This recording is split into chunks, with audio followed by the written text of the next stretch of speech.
Malène Nia, directeur de International Budget Partnership pour le Sénégal, IBP.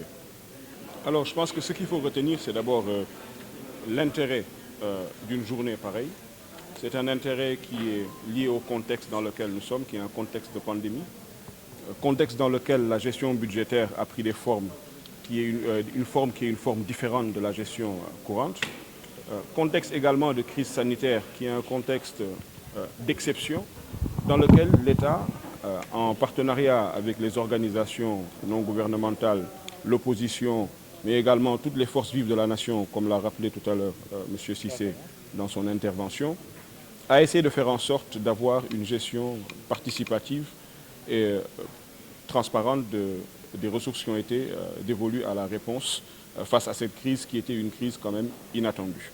Et aujourd'hui, organiser une activité pareille en présence du comité de gestion du Fonds Force Covid-19, de la presse, des organisations de la société civile, mais également de toutes les parties prenantes de la vie politique nationale, révèle que le Sénégal est en train de faire une transition assez importante du point de vue de sa démocratie. C'est que les questions politiques et électorales occupent certes une place importante, mais le dialogue sur la vie politique, le dialogue sur la vie publique, le dialogue sur les politiques publiques, mais également le dialogue sur les ressources budgétaires qui appartiennent à l'État, est un dialogue qui commence à s'installer davantage dans les pratiques des organisations non gouvernementales qui jouent, je le rappelle, un rôle assez important dans l'information, la sensibilisation des citoyens, mais également le plaidoyer pour une bonne gouvernance des ressources publiques. Je pense qu'il faut d'abord se féliciter du format. Qu'on soit dans un pays, il suffit d'adopter une démarche comparative pour voir que tous les pays n'ont pas mis en place un mécanisme aussi inclusif et participatif que cela. Si vous faites la genèse du fonds, effectivement, il a été mis en place suite à des échanges qui ont été entretenus entre l'autorité qui est le président de la République, d'une part, et les forces vives de la nation, d'autre part. Ceci a mené à mettre en place une structure qui serait composée d'acteurs venus d'horizons différents, avec des ADN et des identités différentes, et tout cela au service de la nation. Donc il faut d'abord se féliciter de ce format-là. Bien entendu, lorsque nous irons plus tard dans les discussions, nous pourrons avoir les appréciations des différents acteurs, mais compte tenu de la posture que nous occupons dans cette activité aujourd'hui, je pense que ce qu'il est important de relever pour nous, c'est l'exemple que le Sénégal a pu montrer en matière de gestion des ressources publiques en mettant en place des structures aussi représentatives et inclusives que cela. L'ouverture aujourd'hui que l'État a à travers ce comité, de venir présenter la gestion de ressources autour de plus de 1000 milliards. Pour qui connaît quelque part le montant du budget de l'État, c'est près d'un quart du budget de l'État. Cet exercice est un exercice qui est rare, un exercice qui est courageux, mais un exercice qui est nécessaire aujourd'hui dans nos démocraties contemporaines. Donc moi, ce que j'en retiens, c'est que les acteurs, quels qu'ils soient, ont répondu présent à l'invitation. Ce que j'en retiens, c'est que le fonds qui était en charge de gérer ces ressources-là a accepté aujourd'hui de se mener à un exercice de redevabilité qui lui-même pourra soulever encore d'autres questions. Mais je pense que l'intérêt de rendre compte de la gestion des ressources publiques va au-delà des craintes individuelles que les uns et les autres auraient pu avoir. Et je pense que c'est des choses dont on se félicite. D'autres dialogues vont être lancés sur la question de l'assainissement, notamment avec le plan Orsec qu'on annonce. D'autres dialogues vont également être lancés sur la question de la gestion de la protection sociale. Mais nous pensons que contextuellement, il était important de commencer par celui-ci.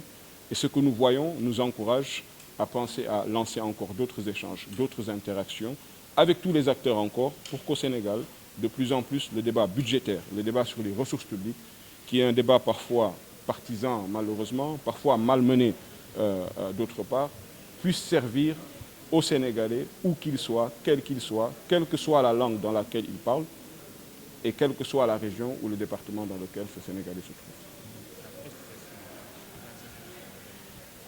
Ce que je voudrais dire d'abord, c'est que nous avons estimé qu'au Sénégal, le débat électoral, le débat démocratique, politique, éclipse les autres formes de débat.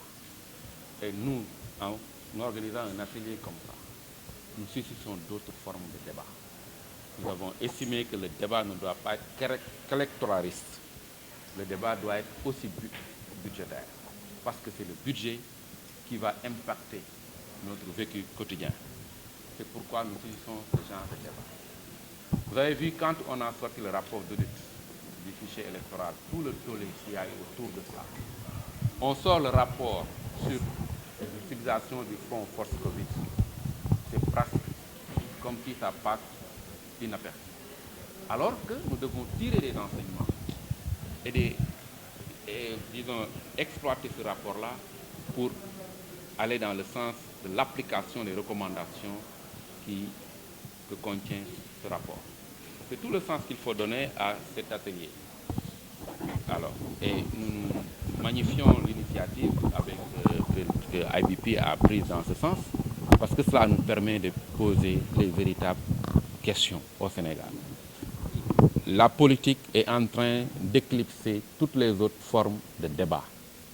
Et c'est pourquoi nous avons estimé que le débat budgétaire étant un débat crucial, fondamental, et la publication du rapport du comité Force Covid 2019 doit nous inspirer à améliorer les pratiques en matière de gestion budgétaire pour les prochaines étapes et pour des cas comme ça quand on est en période d'exception. C'est la raison pour laquelle nous avons organisé cet atelier en impliquant les parties prenantes, toutes les parties prenantes, pour que le débat soit constructif. Il ne s'agit pas pour nous d'indexer Massamba ou Mademba. Il s'agit pour nous de voir qu'est-ce qui a marché dans ce processus-là, qu'est-ce qui n'a pas marché pour apporter les correctifs nécessaires à l'avenir. Responsable de quoi? Je dis, oui, l'exercice c'est quoi? On a fait confiance à des acteurs. Dans ce comité, on a toutes les parties prenantes de la société. On a les acteurs politiques, on a les acteurs de la société civile, on a les institutions. On leur a fait confiance pour faire un exercice d'audit, entre guillemets, de l'utilisation de ces 1000 milliards dont vous parlez.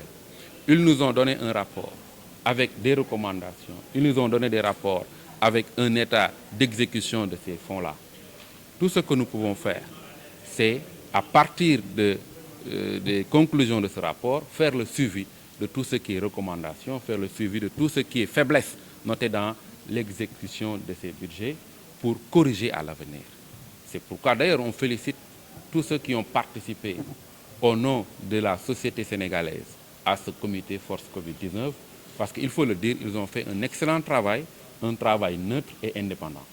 Et je crois qu'on doit fonctionner comme ça au Sénégal, qu'on n'ait pas peur de la reddition des comptes. Au contraire, la reddition des comptes permet de restaurer la confiance des Sénégalais, restaurer la confiance du contribuable et permet d'encourager le civisme fiscal. Quand les Sénégalais, quand les citoyens savent que leurs impôts sont utilisés à bon escient, ils sont beaucoup plus prompts à adopter des comportements favorables à ce qu'on peut appeler le civisme fiscal. C'est tout le sens qu'il faut donner à cette initiative du comité Force Covid qui a publié son rapport et on sent que dans le rapport, il y a une certaine neutralité, une certaine indépendance. Et on encourage les initiatives de ce genre.